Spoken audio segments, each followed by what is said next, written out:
Di balik kabut yang menyelimuti lereng Gunung Sumbing, terdapat sebuah dusun yang seakan tersembunyi dari dunia luar, Dusun Mangli.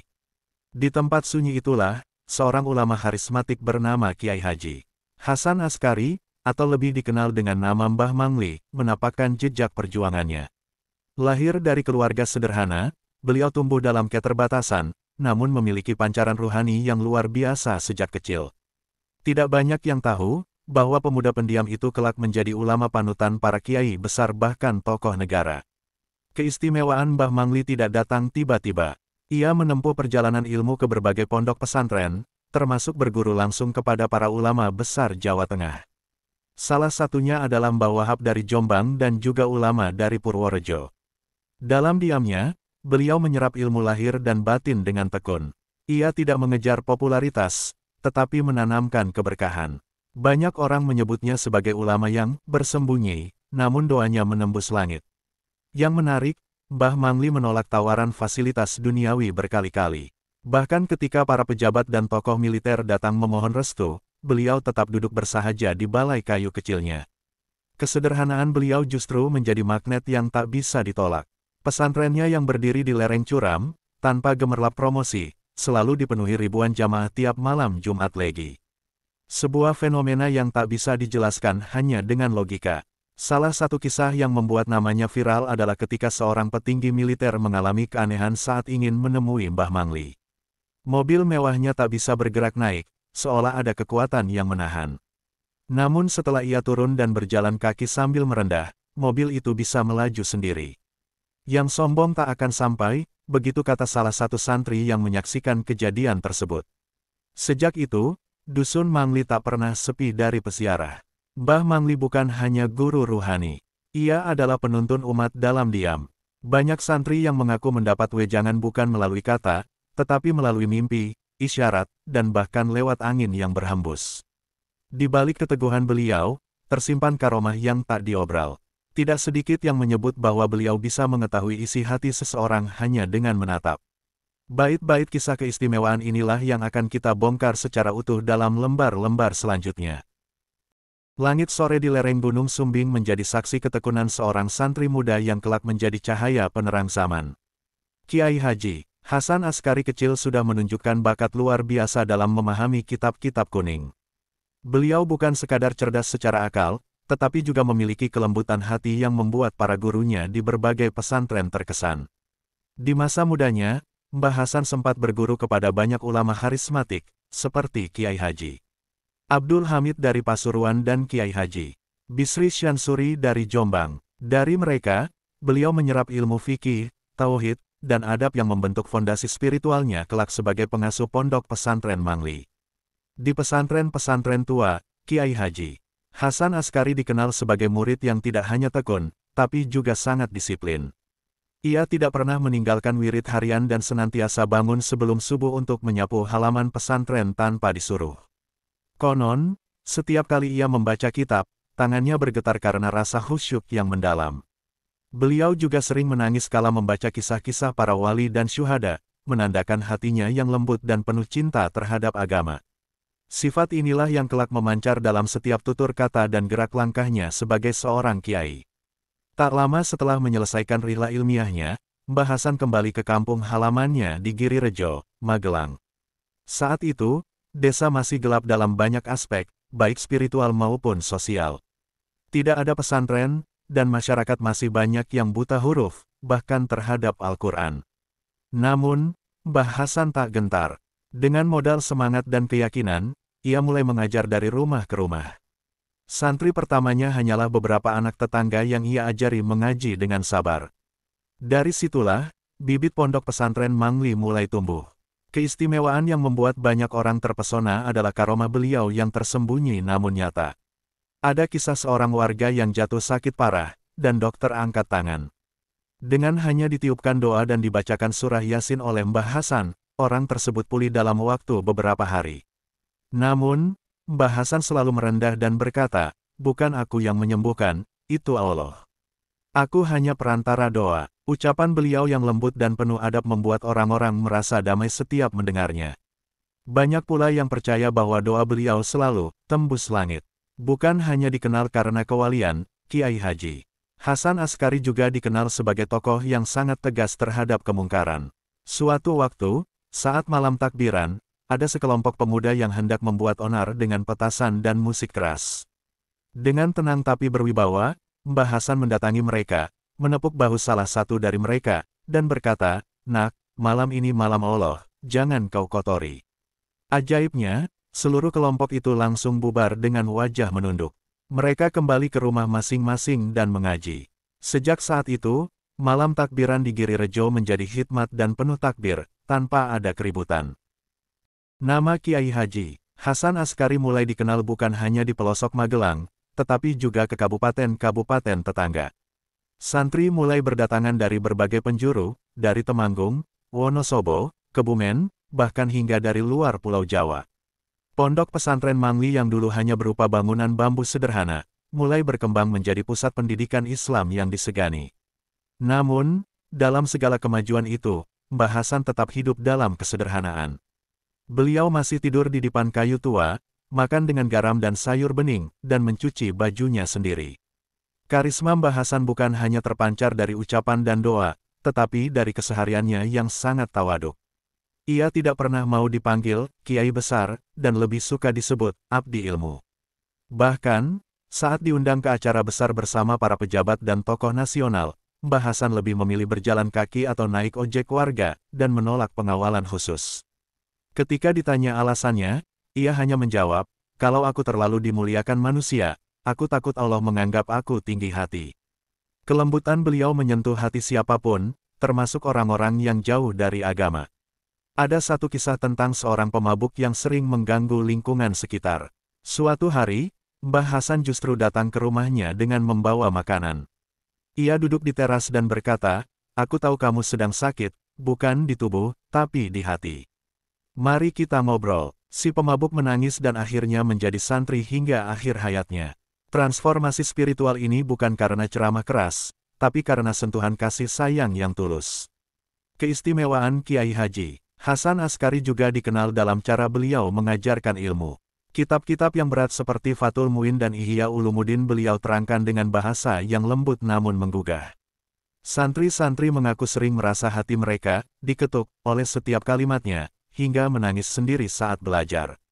Banyak yang mengatakan bahwa beliau memiliki mata batin, karena seringkali tahu isi hati para santri tanpa mereka mengucapkannya. Namun Mbah Hasan selalu menghindari sanjungan dan berkata, "Yang tahu isi hati hanyalah Allah. Aku hanya menduga dari wajah kalian yang semakin redup atau cerah." Suatu hari, datang seorang ulama besar dari luar Jawa yang ingin berguru kepada beliau. Namun Mbah Hasan justru menolak dengan hormat dan berkata, "Aku ini cuma petani yang kebetulan Allah beri kesempatan mendidik. Kalau ingin berguru, bergurulah pada para wali yang tak dikenal tapi doanya diam-diam mengguncang langit." Ucapan ini menunjukkan betapa dalamnya kerendahan hati beliau. Walau ribuan santri mencium tangannya setiap hari, beliau tetap merasa sebagai hamba biasa yang sedang menunaikan tugas kecil dari Tuhan. Dalam kehidupan sehari-hari, Mbah Hasan dikenal sangat dekat dengan alam. Beliau biasa berjalan menyusuri ladang dan kebun warga sambil melantunkan zikir, seolah setiap langkahnya berdialog dengan semesta. Suatu waktu, seorang petani mengadu karena tanamannya gagal panen terus-menerus. Mbah Hasan hanya mengajak berdoa di sawah itu sambil menancapkan sebatang kayu. Ajaibnya, musim tanam berikutnya, sawah itu menjadi paling subur dibanding milik warga lainnya. Namun, Mbah Hasan menolak disebut keramat dan berkata, "Tanah ini hanya sedang diberi rahmat. Jangan bangga, tapi syukuri." Kesederhanaan dalam berpakaian juga menjadi ciri khas beliau. Mbah Hasan sering terlihat hanya mengenakan sarung kotak-kotak, baju putih lusuh, dan peci hitam yang sudah usang. Meski demikian, wajah beliau bersinar dan memancarkan wibawa yang tak bisa dijelaskan dengan logika biasa. Banyak tamu yang datang hanya untuk melihat wajah beliau dan pulang dengan hati yang lebih tenang. "Lihat wajah beliau saja sudah seperti mendapatkan nasihat," ujar seorang ibu dari Kebumen yang mengunjungi pondok. Senyumnya, diamnya, bahkan diam-diamnya, semua terasa menasihati. Salah satu keistimewaan yang sering disebut para santri adalah kemampuan Mbah Hasan mengetahui siapa yang benar-benar ikhlas dalam mencari ilmu. Ada seorang pemuda dari luar kota yang datang dengan niat pamer kemampuan, membawa banyak kitab tebal dan bicara tinggi. Namun Mbah Hasan hanya tersenyum dan bertanya, apa kamu sudah hafal Al-Fatihah dengan benar tajwidnya? Si pemuda terdiam, malu. Dari situ, ia berubah total dan menjadi santri yang paling tekun.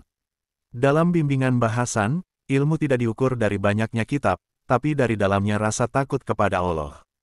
Di kalangan warga sekitar, Mbah Hasan adalah tumpuan harapan dan pemersatu masyarakat. Saat ada konflik tanah antar desa yang nyaris menyebabkan bentrok fisik, beliau turun langsung dan mengajak para tokoh kedua belah pihak makan di rumahnya. Dengan hidangan sederhana, mereka duduk bersama, dan Mbah Hasan berkata, kalau kalian rebutan tanah, lalu siapa yang nanti akan merebut kuburan kalian? Kalimat ini membuat semua orang terdiam. Sejak hari itu, konflik reda, dan masyarakat sepakat menunda sengketa untuk diselesaikan secara musyawarah. Tak hanya dikenal di pelosok desa, nama Kiai Haji Hasan Askari perlahan sampai ke telinga tokoh nasional. Namun, setiap kali mendapat undangan resmi dari istana atau menteri, beliau lebih sering mewakilkan ke santrinya. Beliau tidak mencari panggung, dan lebih memilih mendidik di desa terpencil daripada duduk di meja kekuasaan. Aku takut mataku silau oleh gemerlap dunia, lalu lupa menerangi hatiku sendiri, ujar beliau suatu malam di hadapan para santri. Itulah mengapa, hingga akhir hayatnya, Mbah Hasan tetap berada di Girirejo, bersama rakyat kecil yang ia cintai, dan yang mencintainya dengan tulus. Mbah Hasan memiliki kebiasaan yang jarang ditiru oleh banyak ulama lainnya, beliau selalu menyapu halaman pesantren sendiri setiap pagi sebelum subuh. Bahkan saat usianya telah lanjut, beliau masih memegang sapu lidi, menyisir tanah dengan penuh khusyuk sambil melantunkan solawat. Para santri yang melihat sering tersentuh, sebab dari aktivitas sederhana itu, mereka belajar adab dan keteladanan. Kalau ingin hatimu bersih, mulailah dengan menyapu halaman rumahmu sendiri, begitu kata beliau. Dari sapu dan debu, Mbah Hasan mengajarkan makna kebersihan lahir dan batin. Kedisiplinan beliau dalam menjaga waktu menjadi teladan utama di pesantren. Subuh harus tepat waktu, tak boleh terlambat, dan antara azan dan iqomah tidak lebih dari 5 menit. Mbah Hasan pernah berkata, kalau kamu bisa tepat waktu dalam salat, maka kamu akan tepat waktu dalam janji dan pekerjaan. Beliau memegang prinsip bahwa orang yang tak disiplin dalam ibadah, akan sulit memegang amanah dalam hidup. Oleh sebab itu, tak heran jika para alumnus Pondok Mangli terkenal sebagai orang-orang yang tertib, jujur, dan berintegritas tinggi dalam profesi apapun. Ada pula kisah unik tentang kebiasaan beliau dalam menerima tamu. Siapapun yang datang, entah petani miskin atau pejabat tinggi, semua disambut dengan teh panas dan senyum hangat. Beliau akan duduk di lantai bersama tamunya, tak pernah di kursi tinggi, sebagai bentuk kesetaraan di hadapan Allah. Seorang jenderal TNI yang pernah berkunjung mengaku malu ketika Mbah Hasan justru menuangkan teh untuknya sambil berkata, jabatan boleh tinggi, tapi kita semua tetap hamba. Kerendahan hati inilah yang melembutkan hati siapapun, bahkan yang paling keras sekalipun. Karomah beliau semakin dikenal setelah banyak peristiwa ganjil terjadi. Pernah suatu hari, seorang pencuri menyelinap ke pesantren dan hendak mencuri motor santri. Tapi entah bagaimana, motor itu tak bisa dinyalakan meskipun kunci kontak sudah di tangan. Pencuri itu justru ketakutan dan lari meninggalkan motornya.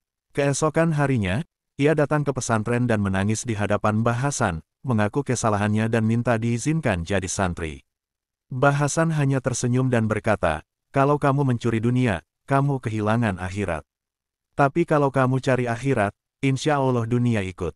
Pendidikan di Pondok Mangli di bawah asuhan Kiai Haji Hasan Askari tidak hanya terbatas pada kitab kuning, tetapi juga ilmu kehidupan. Santri diajarkan cara bercocok tanam, beternak, hingga berdagang kecil-kecilan. Mbah Hasan meyakini bahwa seorang santri harus siap mandiri di tengah masyarakat. Ilmu harus membumi, katanya. Jangan hanya di kepala, tapi juga di tangan dan hati. Karena itu, lulusan Pondok Mangli banyak yang sukses menjadi petani teladan, pengusaha jujur, guru, dan tokoh masyarakat, membawa nilai-nilai pesantren ke tengah kehidupan rakyat. Hubungan Kiai Haji Hasan Askari dengan para santri tidak seperti guru dan murid semata, tapi seperti seorang bapak kepada anak-anaknya. Ia hafal nama setiap santri, tahu asal mereka, bahkan sering membantu biaya bagi santri yang kesulitan. Tak jarang beliau menyuruh santri yang tidak mampu membayar iuran untuk mengurus kebun pesantren saja sebagai pengganti. Pernah suatu ketika, seorang santri yatim ingin pulang karena tidak punya uang. Tapi Mbah Hasan malah menyuruhnya tinggal dan berkata, kalau kamu pergi karena uang, maka kamu menjual dirimu pada dunia. Tapi kalau kamu tinggal karena ilmu, maka langit akan membiayaimu. Di balik kelembutan sikapnya, Mbah Hasan juga dikenal sangat tegas dalam menjaga akhlak.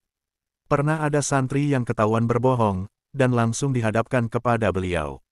Alih-alih dimarahi, Mbah Hasan mengajak santri itu duduk, membacakan ayat tentang kemunafikan, lalu menangis. Air mata beliau membuat santri itu lebih takut daripada dimarahi. Sejak saat itu, para santri menyadari bahwa kejujuran adalah fondasi utama yang ditanamkan di Pondok Mangli. Bagi Mbah Hasan, kebohongan adalah penyakit hati yang bisa menghancurkan ilmu. Karisma spiritual beliau juga menarik perhatian banyak ulama besar di Nusantara. Tak sedikit yang datang hanya untuk sekadar meminta nasihat atau sekilas pandangan tentang urusan umat. Dalam banyak forum tertutup, Mbah Hasan dikenal sebagai penasihat spiritual yang didengarkan bahkan oleh tokoh-tokoh nasional. Namun, setiap kali dipuji, beliau hanya berkata, "Aku ini hanya jembatan kayu rapuh. Kalau kalian bersandar terlalu kuat, bisa patah. Sandarkanlah dirimu pada Allah, bukan padaku." Kerendahan hati seperti ini membuat beliau makin dicintai, dan keikhlasannya tak tergoyahkan meski dikelilingi kehormatan. Suatu malam Jumat, para santri mendapati Mbah Hasan duduk sendiri di masjid, wajahnya pucat, dan matanya sembab. Ketika ditanya, beliau berkata, "Aku baru saja ditegur Allah dalam mimpi, karena hatiku sempat merasa bangga atas santri-santri yang banyak." Kalimat ini mengejutkan semua yang hadir. Bagaimana mungkin seorang seperti Mbah Hasan masih merasa takut kepada Allah sedemikian dalam? Tapi itulah keistimewaan para kekasih Allah, makin tinggi derajatnya, makin takut dan rendah hati ia kepada Sang Pencipta. Pernah pula ada seorang ulama muda dari luar pulau datang untuk menimba ilmu. Ia berkata dengan yakin, "Saya ingin belajar ilmu laduni." Mbah Hasan tersenyum lalu berkata, "Ilmu laduni bukan soal amalan saja, tapi soal mati sebelum mati." Ucapan ini membuat sang ulama muda diam, lalu menetap di Pondok Mangli selama bertahun-tahun, belajar bukan hanya dari kitab, tapi dari laku dan diamnya Mbah Hasan. Banyak orang datang mencari karomah, tapi pulang dengan membawa kesadaran akan hakikat hidup. Sebab, karomah sejati menurut Mbah Hasan adalah hati yang bersih dan hidup yang bermanfaat bagi sesama.